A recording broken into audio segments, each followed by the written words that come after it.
네, 성도님들 모두들 평안하시죠? 반갑습니다. 오늘도 잠깐 기도드리고 12월 8일 주일 예배 드리도록 하겠습니다. 기도드리겠습니다. 저희들에게 감당할 수 있는 시험만 허락하셔서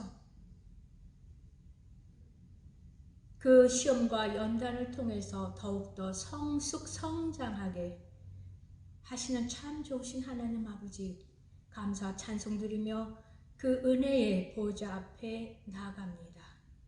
저희들이 온 마음과 온 뜻과 온 정성을 다하여 드리는 이 예배를 기뻐 받아 주시옵소서. 또한 주님께 간절히 간구드리옵나이다. 사도 유다가 말씀하신 것처럼 이 특권으로 받은 거룩한 믿음 위에 저희들이 계속적으로 성장해 나갈 수 있도록 지도하여 주시옵고 또한 항상 성령 안에서 기도하게 하시며 하나님의 그 사랑 안에서 저희들 자신들을 굳건히 지키며 영생에 이르도록 그 예수님의 긍휼하심을 받은 자로서 그 긍휼하심을 가지고 믿지 않는 형제 자매 이웃들을 위하여 기도하며 전도하는 저희들이 되기를 소망하오니 이 시간 저희들에게 기름 부어 주시옵소서. 저희들을 세워 사용하여 주시옵소서. 감사드리며 예수님의 이름으로 기도드렸사옵나이다. 아멘. 네, 처음으로 드릴 찬양은 찬송가 43장입니다. 찬송가 43장. 찬송으로 보답할 수 없는 우리 함께 찬양 드리도록 하겠습니다.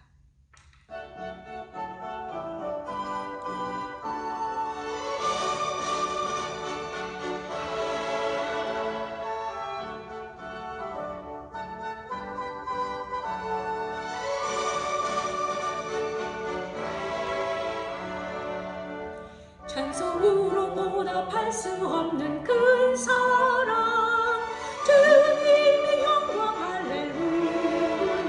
형제 자매 모두 함께 모여 찬송해 주님의 영광 할렐루야. 하나님의 자녀여 크게 찬송 부르며 밝고 거룩한 길로 기쁨으로 나아가 주의 보좌 앞으로 속히 들어가게 돼 주님의 영광 할렐루야. 우리 받은 그 큰 은혜 말할 수 없네 주님의 영광 할렐루야. 기쁜 찬송 부르면서 천국 가겠네 주님의 영광 할렐루야. 하나님의 자녀여 크게 찬송 부르며 밝고 거룩한 길로 기쁨으로 나아가 주의 보좌 앞으로 속히 들어가게 돼 주님의 영광 할렐루야. 잠시 후에 우리 모두 주를 보게 돼 주님의 영광 할렐루야. 영광스러운 보좌 위에 거룩하신 주 주님의 영광 할렐루야. 하나님의 자녀여 크게 찬송 부르며 밝고 거룩한 길로 기쁨으로 나아가 주의 보좌 앞으로 속히 들어가게 돼 주님의 영광 할렐루야. 만국 백성 전국에서 소리 높여서 주님의 영광 할렐루야. 영원토록 주의 공로 찬양하겠네 주님의 영광 할렐루야.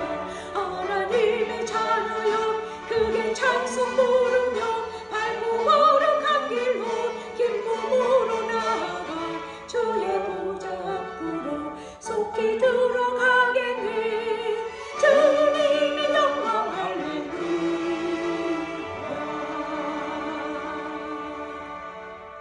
아멘. 우리 다음 찬양은 찬송가 488장입니다. 찬송가 488장. 내 영혼의 햇빛빛이 함께 찬양하겠습니다.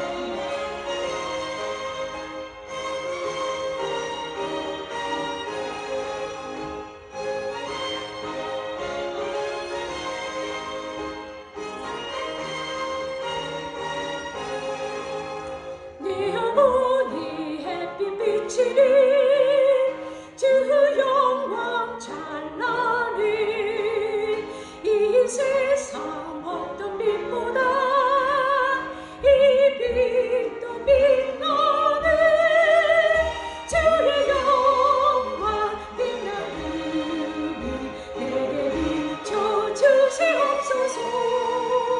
그 밝은 얼굴 배울 때 나의 영혼 기쁘다. 내 영혼에 노래 있으니 주 찬양합니다.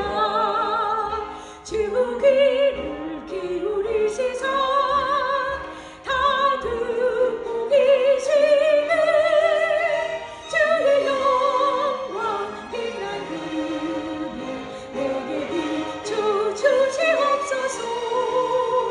그 밝은 얼굴 배울 때 나의 영혼 기쁘다.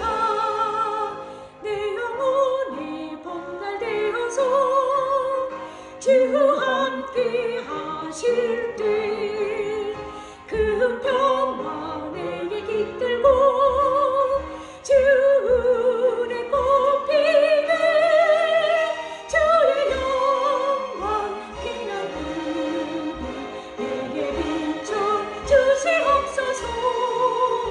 그 밝은 얼굴 배울 때 나의 영혼 기쁘다. 내 영혼에 희락이 있고 그 한 소망 넘치니 주 예수 복을 주시고 또 내려주시네 주의 영광 빛나니 내게 비춰 주시옵소서. 그 밝은 얼굴 배울 때 나의 영혼 기쁘다.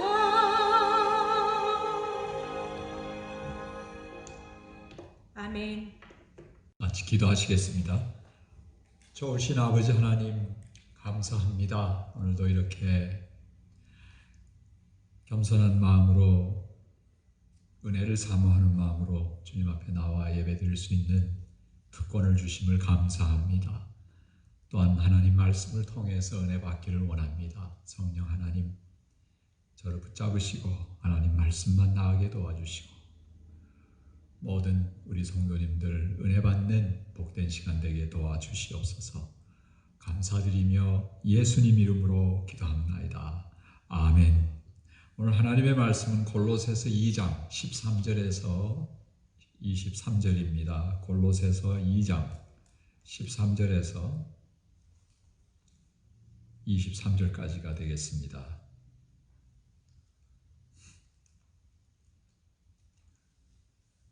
골로새서 2장 13절에서 23절까지 제가 읽겠습니다. 또 범죄와 육체의 무할례로 죽었던 너희를 하나님이 그와 함께 살리시고 우리의 모든 죄를 사하시고 우리를 거스르고 불리하게 하는 법조문으로 쓴 증서를 지우시고 제하여 버리사 십자가에 못 박으시고 통치자들과 권세들을 무력화하여 드러내어 구경거리가 되어 삼으시고 십자가로 그들을 이기셨느니라. 그러므로 먹고 마시는 것과 절기나 초하루나 안식일을 이유로 누구든지 너희를 비판하지 못하게 하라. 이것들은 장래일의 그림자이나 몸은 그리스도의 것이니라. 아무도 꾸며낸 겸손과 천사 숭배를 이유로 너희를 정죄하지 못하게 하라. 그가 그 본 것에 의지하여 그 육신의 생각을 따라 헛되이 과장하고 머리를 붙들지 아니하는지라. 온몸이 머리로 말미암아 마디와 힘줄로 공급함을 받고 연합하여 하나님이 자라게 하심으로 자라느니라. 너희가 세상의 초등학문에서 그리스도와 함께 죽었거든 어찌하여 세상에 사는 것과 같이 규례에 순종하느냐. 곧 붙잡지도 말고 맛보지도 말고 만지지도 말라 하는 것이니 이 모든 것은 한때 쓰이고는 없어지리라. 사람의 명령과 가르침을 따르느냐. 이런 것들은 자의적 숭배와 겸손과 몸을 괴롭게 하는 데는 지혜 있는 모양이나 오직 육체 따르는 것을 금하는 데는 조금 더 유익이 없느니라. 우리가 배울 때에 이 올바르게 바르게 배운다는 것이 얼마나 중요한지 모릅니다. 예수님께서도 말씀을 가르치시면서 여러 번 말씀을 하셨습니다. 너희 중에 처음 된 자가 나중되고 나중된 자가 먼저 되리라. 우리가 믿음 생활을 하면서도 주위에 우리 형제 자매들을 살피게 되면은 어떤 그리스도인은 짧은 시간에 굉장히 믿음이 자랍니다. 그래서 믿음이 막 성숙해서 정말 많은 그리스도인들에게 귀감이 됩니다. 반면에 또 다른 그리스도인들은 뭐 20년, 30년 예수님을 믿었는데 가만히 그분들의 말이나 행동을 보게 되면은 참 열매가 극히 적은 것을 우리가 볼 수 있습니다. 그래서 때로는 교회 안에서도 이렇게 지탄받는 그런 불의한 일도 있게 됩니다. 어느 누구든지 예외가 없습니다. 바르게 배우지 못하면 바르게 믿음 생활을 할 수 없습니다. 그래서 사도 바울은 지난주에 이어서 계속 이번 주에도 본 말씀을 통해서 이 골로새 교회 성도들에게 그 거짓 선생들의 가르침에 대한 경고를 하고 있습니다. 그런데 오늘 본문 13절과 14절을 보면은 이렇게 경고를 하기 전에 다시 믿음의 그 기초에 대해서 강조하고 있습니다. 인류에게 있어서 가장 중요한 사건은 예수 그리스도께서 이 세상에 오신 것입니다. 그래서 역사가 바뀌었죠. BC, Before Christ에서 AD, 예수님 이전에서부터 시작해서 예수님 이후로 바로 예수님 오셔서 역사가 그렇게 바뀐 것입니다. 완전히 새롭게 바뀌었습니다. 예수님께서 왜 이 세상에 오셨겠습니까? 바로 십자가에서 두 가지 중요한 일을 성취하셨습니다. 첫째로 예수님께서 십자가에서 죽으심으로써 믿는 자들의 모든 죄가 사해졌습니다. 그래서 오늘 본문 13절에 사도 바울은 골로새 교회 성도들에게 이렇게 말했습니다. 너희의 범죄와 육체에 무할례로 죽었던 너희를 하나님이 그와 함께 살리시고 우리에게 모든 죄를 사하시고 했습니다. 골로새 교회 신자들은 예수님을 믿기 전에 그들의 죄와 육체의 무할례로 죽었다 그랬습니다. 여기서 죽었다는 것은 육적인 죽음이 아니라 영적인 죽음을 말합니다. 영적인 죽음은 곧 하나님과의 관계가 두절되었다는 것입니다. 하나님을 믿지 않는 그런 상태에 놓였다는 것이죠. 근데 여기에 육체의 무할례로 죽었다 그런 말씀이 있습니다. 이 말씀은 이러한 영적의 죽음의 원인이 아니라 골로새 교회 성도들은 단지 이방인이었다라는 사실을 알려줍니다. 유대인들에게 있어서 이 할례는 굉장히 중요한 의식입니다. 왜냐하면 이 할례를 통해서 이방인들과 완전히 구분이 되는 것이기 때문에 하나의 하나님의 언약 백성이라는 것을 말해주고 있습니다. 굉장히 중요한 의식이기 때문입니다. 사도 바울도 유대인이었죠. 그래서 이렇게 골로새 교인들에게 너희들은 무할례자다 이렇게 말씀을 하고 있습니다. 하지만 우리가 구약에서도 알 수 있지만은 할례는 구원의 조건이 되는 것이 아닙니다. 그래서 모세가 신명기 10장 16절에 이스라엘 백성들에게 단단히 명령합니다. 너희 마음의 할례를 행하고 더 이상 목이 곧은 사람이 되지 말라 그랬습니다. 여기서 이 마음의 할례는 하나님을 믿음으로 내적인 변화를 받으라, 심령의 변화를 받으라는 것입니다. 심령의 변화를 받을 때에 곧은 목이 부드러워져서 머리를 숙이게 됩니다. 마음이 변할 때에 어떻게 됩니까? 하나님을 잘 섬기면서 더욱더 겸손하고 순종하는 사람으로 변화가 되기 때문입니다. 이렇게 죽었던 골로새 성도들을 하나님께서 어떻게 살리셨는지 14절에서 말씀하고 있습니다. 우리를 거스리고 우리를 대적하는 의문에 쓴 증서를 도말하시고 제하여 버리사 십자가에 못 박으시고 했습니다. 여기서 의문에 쓴 증서, 이것을 우리가 원어로 살펴보면 옛날 헬라 시대, 로마 시대 때의 당시에 이 채무, 빚을 기록한 증서를 말합니다. 그래서 여기서 의문에 쓴 증서는 바로 채무 증서를 말하고 있습니다. 사도 바울은 이 채무 증서를 사용해서 인간의 모든 죄로 인해서 하나님께 빚진 것을 설명하고 있습니다. 그러면 우리가 하나님께 얼마나 빚을 졌습니까?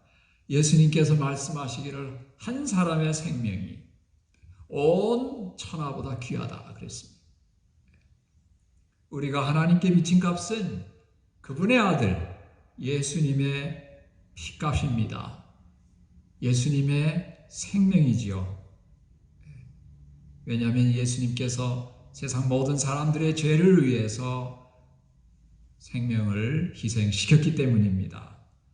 그런데 예수님은 완전한 하나님이십니다. 고로 예수님의 그 생명은 사람이 계산할 수 없는 무한대의 가치가 있는 것입니다. 이 무한대의 빛의 증서를 십자가에 못 박으셨다는 말씀은 예수님께서 그 모든 죄를 몸소 지시고 십자가에서 죽으심으로 그 빛이 탕감되었다, 말소되었다는 말입니다. 그러므로 예수님의 십자가 사건으로 말미암아 예수님을 믿는 모든 사람들의 죄가 용서되었다는 것입니다. 또한 두 번째로 예수님의 십자가로 말미암아 성취된 사건은 본문 15절에 기록되었습니다. 정사와 권세를 벗어버려 밝히 드러내시고 십자가로 승리하셨느니라. 여기서 정사와 권세는 사탄과 그의 추종자를 말합니다. 예수님께서 십자가에서 죽으셨을 때에 이 사탄과 그 추종자들에게 세 가지 치명적인 결과가 초래되었습니다. 첫째로 그들의 능력이 무력화되었다 말씀하고 있습니다. 창세기 3장 15절에 예언의 말씀이 있습니다. 여자의 후손은 내 머리를 상하게 할 것이요 너는 그의 발꿈치를 상하게 할 것이라. 바로 이 말씀이 예수님의 그 십자가상 위에서 돌아가시면서 성취된 말씀입니다. 사탄과 그 후손들에게는 머리에 치명적인 부상을 입었습니다. 이것은 어떻게 됩니까? 돌이킬 수 없는, 죽을 수밖에 없는 그런 치명적인 부상입니다. 그건 무슨 뜻입니까? 능력이 무력화되었다는 것입니다. 바로 십자가상에서 예수님 죽으실 때에 이 사탄과 그의 추종자들의 세력과 능력은 무력화되었다는 것입니다. 둘째로 하나님께서 그들을 밝히 드러내셨다 그렇게 말씀합니다. 그들에게 치욕을 안겨주었다는 것입니다. 왜냐하면 예수 그리스도를 통한 하나님의 그 구원 계획을 말살시키려는 그들의 계략이, 모략이 다 다 수포로 실패로 돌아갔기 때문입니다. 마지막으로 예수님께서 이 악한 세력들의 무기인 그 죄와 죽음을 패하시고 승리하셨습니다. 그러므로 그들은 더 이상 예수 그리스도 안에 있는 믿는 자들에게 힘을 쓸 수가 없게 되었습니다. 그럼에도 세상은 아직도 죄가 관영하고 마귀와 귀신들의 역사가 성행하는 것을 볼 수 있는데, 이러한 현상을 그러면 우리가 어떻게 설명할 수 있겠습니까? 이전에도 살펴봤듯이 골로새서 1장 13절에 사도 바울이 말하기를 하나님 아버지께서 구원받은 그리스도인들을 어둠의 세력에서, 다시 말해서 사탄의 영역에서 하나님 나라로 옮기셨다 그랬습니다. 뿐만 아니라 우리는 하나님의 자녀가 되었습니다. 예수님께서 승리하셨다면 예수님 안에 거하는 모든 하나님의 자녀들은 동일하게 같이 승리한 것입니다. 그래서 이미 영적 전쟁에서 우리 그리스도인들은 승리했습니다. 그런데 세상에 우리가 속해 있기 때문에 마귀 사탄의 공격을 받아서 각계 전투를 하고 있을 뿐입니다. 설사 이 각계 전투에서 지는 때가 있습니다. 그러나 그것은 예언한 대로 그저 발꿈치에 부상만 입을 정도이지 문제가 되지 않는 것입니다. 왜냐하면 이미 우리 그리스도인들은 이 세상에서 주님과 함께 살아나고 승리했기 때문입니다. 아멘. 이제부터 16절부터 23절까지 보겠는데, 여기에 사도 바울이 거짓 선생들의 가르침에 대해서 경고하는 말씀들입니다. 먼저 여기 16절과 17절을 제가 읽겠습니다. 그러므로 먹고 마시는 것과 절기나 월삭이나 안식일을 인하여 누구든지 너희를 편론하지 못하게 하라. 이것들은 장래일의 그림자이나 몸은 그리스도의 것이니라.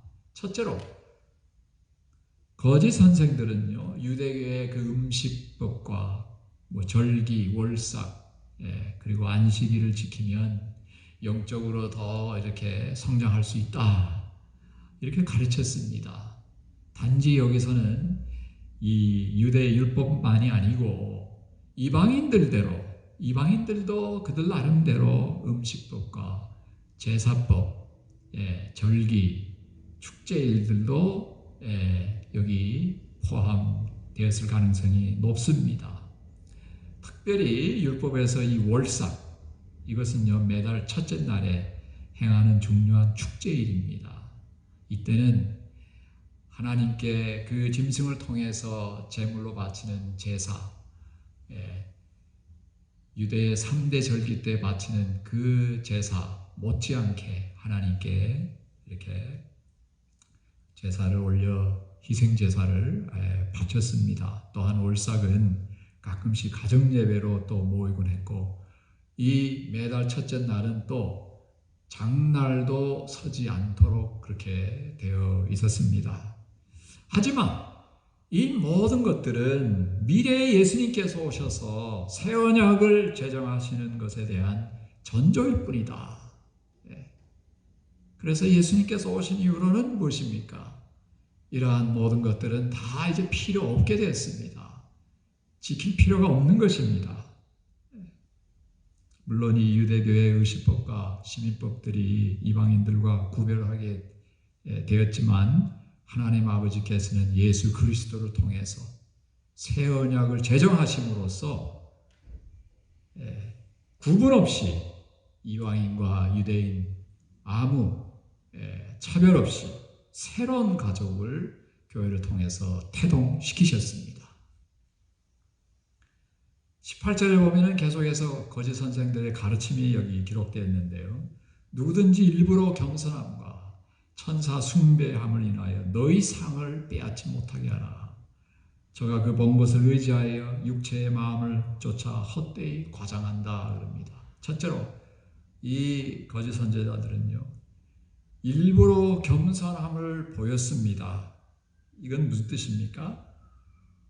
자기를 부인하는 고행을 하는 것입니다.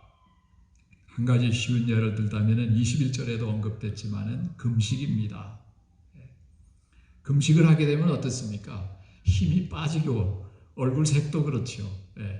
그래서 겉으로 보면은 아주 몸도 구부러지고 겸손해 보입니다. 그러나 그는 외모만 그렇지. 그러니까 거짓 겸손입니다. 참된 겸손은 하나님을 만난 후부터 시작되는 겁니다. 왜요? 하나님을 만났을 때에 하나님께서 우리를 자세히 보여주십니다. 그래서 내가 정말 큰 죄인이라는 것을 그때야 깨닫게 됩니다. 그럴 때에 우리는 자연스럽게 하나님께 먼저 겸손해지고 그 다음 땡그로 모든 세상 사람들에게도 겸손해집니다. 아주 좋은 예로 사도 바울인데요. 사도 바울은 그의 믿음 생활이 최고로 다했습니다. 그의 믿음 수준이 가장 성숙했을 때에 뭐라고 고백했습니까? 나는 죄인 중에 괴수로다. 이 한마디가 사도 바울이 얼마나 겸손한 인물인지 우리가 쉽게 간파할 수 있습니다. 두 번째로 이 거짓 선생들이 가르친 게 뭐냐면 천사를 숭배하는 것입니다. 천사들에게 도움을 요청하고 또 악영들로부터 보호해달라고 기도하라. 천사를 숭배하라는 가르침을 가르치는 것입니다. 셋째로 이 거짓 선생들이 그 본 것을 의지하여 그 육체의 마음을 쫓아 헛되이 과장했다 그럽니다. 그들이 무슨 신비로운 환상을 봤습니다. 그런데 그것을 아주 과대평가해서 부풀려서 자신들이 굉장히 대단한 영적인 인물인지 자부심을 가지고 있었다는 말입니다. 이러한 가르침들에 미혹되면 사도 바울은 경고합니다. 너희들이 하나님께로부터 받을 상급을 빼앗긴다. 다시 말해서 어떻게? 하나님께로부터 상급을 받지 못한다는 말입니다. 이러한 잘못 가르침에 빠지게 되면 시간 낭비요, 에너지 낭비입니다. 아무 소용이 없는 겁니다. 영적으로 오히려 퇴보하게 됩니다. 왜냐하면 19절에서도 언급했듯이 예수 그리스도 안에 거하지 않기 때문입니다. 19절에 말하기를 머리를 붙들지 아니하는지라. 그들은 또한 그들의 가르침을 쫓는 이들은 머리를 붙들지 아니한다. 여기서 이 머리를 예수 그리스도를 말합니다. 온 몸이 머리로 말미암아 마디와 힘줄로 공급함을 얻고 연합하여 하나님이 자라게 하심으로 자라느니라. 여기서 예수 그리스도를 머리로 사도 바울이 묘사했는데 이 머리는 뭡니까? 첫째로 지도력을 발휘합니다. 머리에서 어떻게 됩니까? 몸에 다 명령을 내리죠.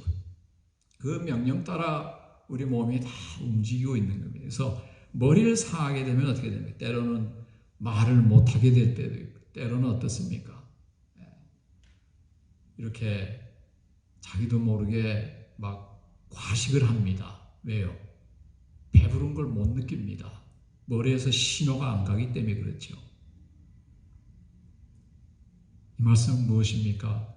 우리의 삶에서 예수님의 인도하심에 민감하고 그 인도하심 대로 따라 살아드려야 된다는 말씀입니다. 두 번째로 또 여기서 머리는 마디와 힘줄을 통해서 모든 지체에 영양분을 공급하도록 또 명령을 내려줍니다. 그래서 영양분이 다 이렇게 들어가게 되는 것은 머리에서부터 그렇게 명령을 내려서 그러는 것입니다. 요한복음 15장 5절에 말하기를 예수님께서 제자들에게 이렇게 가르쳤습니다. 나는 포도나무여 너희는 가지니 저가 내 안에 내가 저 안에 있으면 이 사람은 과실을 많이 맺나니 나를 떠나서는 너희가 아무것도 할 수 없음이니라 그랬습니다. 오직 우리가 예수님 안에 거할 때에 믿음이 자라고 성장해서 더 성숙해져서 더 많은 열매를 맺을 수 있습니다. 바로 이 열매가 우리에게 상급이 되는 것입니다. 이제 마지막으로 20절에서 22절을 보면은 골로새 교회 성도들이 이러한 거짓 가르침에 미혹되었음을 암시하고 있습니다. 그들은 세상의 초등학문, 즉 사탄의 그 악한 영들의 가르침으로 말미암은 세상적인 기본 원리들과 그 가치관, 그 따르고 있다는 것이죠. 21절을 보면 거짓 선생들이 주장하는 것을 여기 골로새 신자들에게 따르라는 구체적인 금기들을 21절에 열거했습니다. 곧 붙잡지도 말고 맛보지도 말고 만지지도 말라. 이런 규칙들은 신적인 것이 아니라 인간적인 것들입니다. 특별히 사람이 먹는 음식은 영적 생활에 그렇게 중대한 것은 아닙니다. 마태복음 7장 18절과 19절에 예수님께서 이렇게 말씀하셨습니다. 너희는 이렇게 깨달음이 없느냐? 무엇이든지 밖에서 들어가는 것이 능히 사람을 더럽게 하지 못함을 알지 못하느냐? 이는 마음에 들어가지 아니하고 배에 들어가 뒤로 나감이니라 하심으로 모든 식물을 깨끗하다 하셨느니라. 그런데 이 거짓 선지자들은, 거짓 선생들은 골로새 교회 성도들에게 어떤 음식은 만지지도 말라, 맛도 보지 말라, 다치지도 말라, 그렇게 가르쳤다는 것이죠. 이러한 규칙들은 사람의 명령과 가르침에 지나지 않는다 그랬습니다. 또한 23절에서 이러한 규칙들은 자의적 숭배와 겸손과 몸을 괴롭게 하는데 지혜 있는 모양이다 이렇게 말합니다. 여기서 자의적 숭배는 거짓 선생이 강조하는 인간이 만든 혼합적인 종교를 말합니다.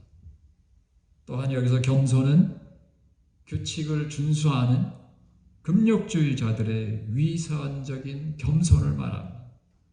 또 몸을 괴롭게 하는 것은 금식과 금기를 통해서 염세주의적인 행동을 말하는데 이러한 모든 것들은 모두 지혜 있는 것처럼 보인다는 것입니다.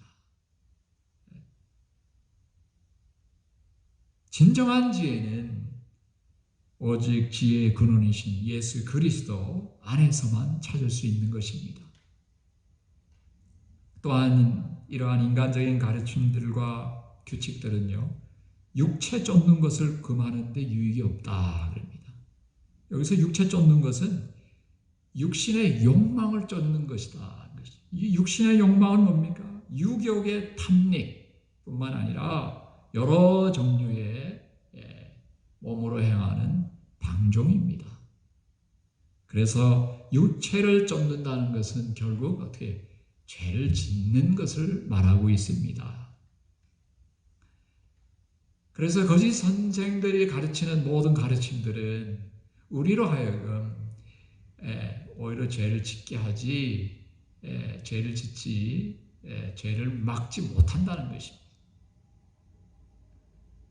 그래서 우리 그리스도인들은 반면에 성령님을 쫓아 살아야 될 줄로 믿습니다. 그럴 때에 우리의 육체의 소욕을 능히 우리가 성령님 따라서 믿음 생활을 올바로 할 때에 성령님의 열매를 우리가 맺게 되는 것입니다. 오늘 본문을 통해서 저희들이 두 가지 교훈을 받았습니다. 첫째로 우리가 하나님을 믿을 때에 올바르게 믿어야 됩니다. 오늘날도 교회 안에 이상한 가르침이나 이단들이 들어와서 우리의 영혼들을 아주 피폐시키지요. 이상한 현대 철학이 들어오거나 이념이 들어오거나 또 이단들이 들어와서 교회를 마구마구 혼돈되게 만듭니다. 영적으로 아주 흔듭니다.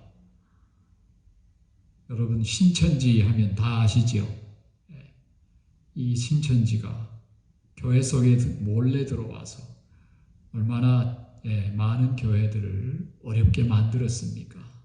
뿐만 아니라 코로나 바이러스를 통해서도 이 신천지가 사회에 얼마나 큰 악을 끼쳤습니까?